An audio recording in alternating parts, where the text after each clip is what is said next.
Hi friends, எல்லோரும் எப்படி இருக்கீங்க? நல்லா இருக்கீங்களா? சாப்பிட்டீங்களா? ஓகே, இன்றைக்கி நம்ம வீடியோவில் என்ன பார்க்க போகிறோம் அப்படின்னா பிரியாணி தான். சிக்கன் பிரியாணி எப்படி செய்யுதுன்னு பார்க்க போகிறோம். இதில் வந்து இந்த பிரியாணியில் வந்து அரிசி தான் ஹைலைட். என்ன அரிசி எப்படி யூஸ் பண்ணோம் அப்படிங்கிறது எல்லாத்தையுமே வீடியோக்குள்ளே போய்ட்டு சொல்கிறேன். ஓகேவா? இப்போ பார்க்கலாம் வாங்க. இதுக்கு வந்து ஃப்ரெஷ்ஷான மசாலா அரைச்சிக்கலாம்.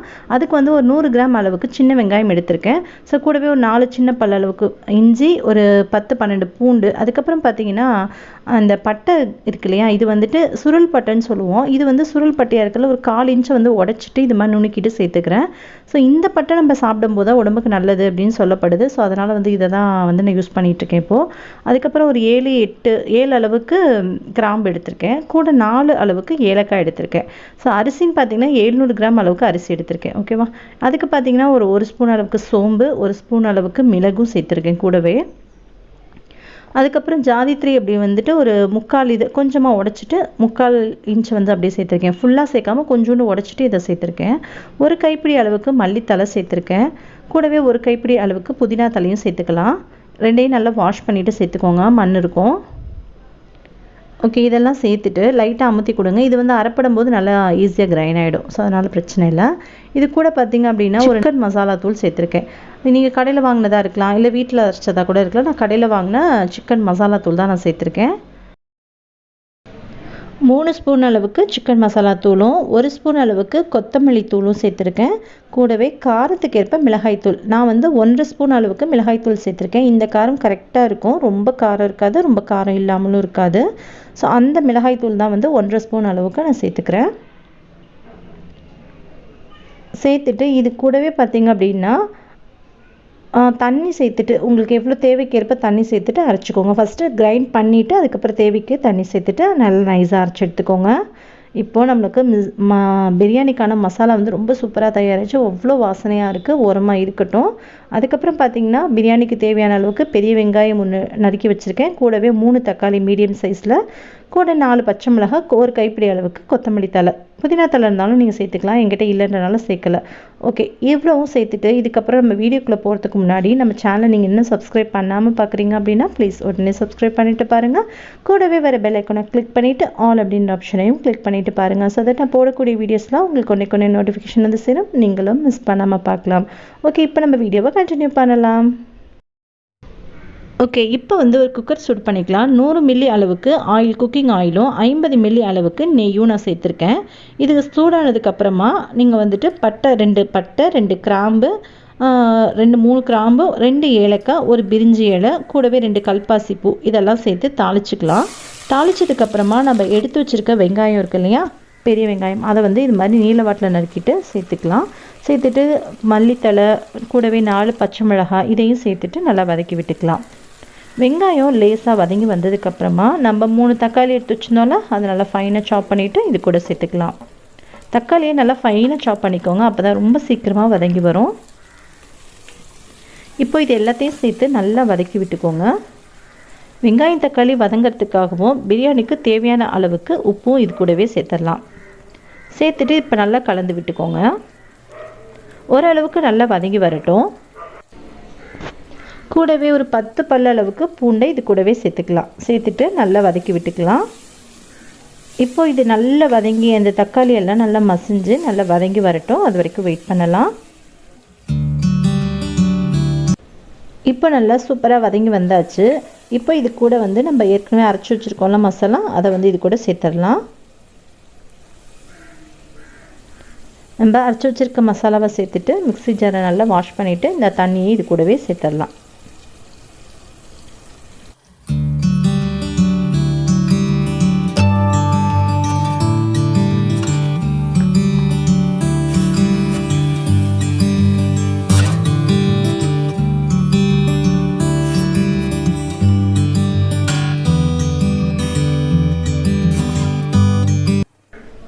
இது கூட பார்த்திங்க அப்படின்னா ஒரு 1/2 கப் அளவுக்கு தயிர் சேர்த்துக்கிறேன். என்னோடய தயிர் வந்து சரியாக உரையாமல் கொஞ்சம் நல்ல புளிப்பு இல்லாமல் இருக்குது. ஸோ அதனால் இது கூட வந்து நம்ம லெமனும் சேர்த்துக்கலாம்.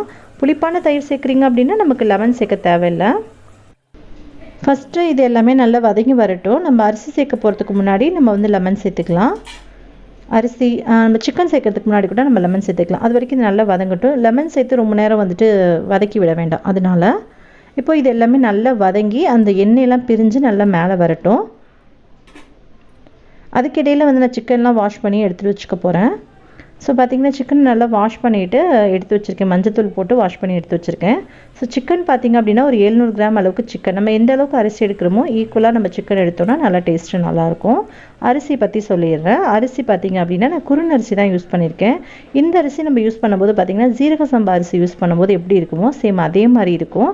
பட் தண்ணியோட அளவுகள் மட்டும் நம்ம எப்பவும் போல் நம்ம நார்மலாக வைக்கக்கூடிய சாப்பாட்டுக்கெலாம் எப்படி தண்ணி வைப்போம் அது மாதிரி தான் வச்சுக்கணும்.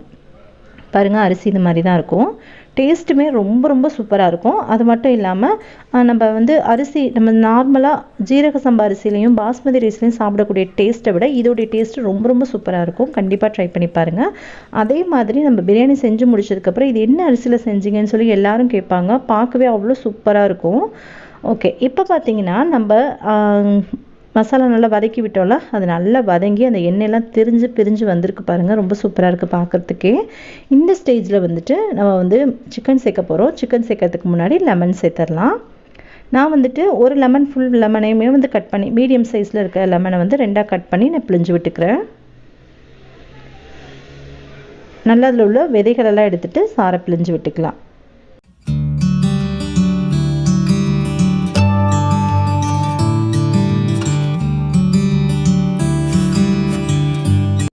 நெக்ஸ்ட்டு நம்ம வாஷ் பண்ணி வச்சுருக்க சிக்கனை வந்து இது கூட சேர்த்துக்கலாம். சிக்கன் பீஸ்லாம் கொஞ்சம் பெரிய பீஸாக இருந்துச்சு அப்படின்னா நல்லாயிருக்கும்.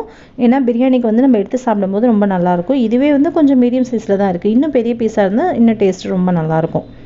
அதாவது நம்ம எடுத்து சாப்பிடும்போது நல்ல அந்த பீஸ் வந்து நமக்கு கையில் கிடைக்கிற மாதிரி இருக்கும். அது சிக்கன்லாம் சேர்த்துட்டு பார்த்திங்க அப்படின்னா கொஞ்ச நேரம் வேக வச்சுருந்தேன். ஒரு 10 நிமிஷம் போல் அப்படியே லோ ஃப்ளேமில் வச்சு வேக வச்சுருந்தேன். நல்ல சிக்கன் எல்லாமே ரொம்ப நல்லா பாதிக்கு பாதி வெந்தாச்சு. இப்போ நம்ம அரிசி சேர்த்து வேக வைக்கும்போது மீதி சிக்கனுமே நல்லா வெந்துடும். இப்போ வந்து அரிசிக்கு ஏற்ப தண்ணி வச்சுக்கோங்க.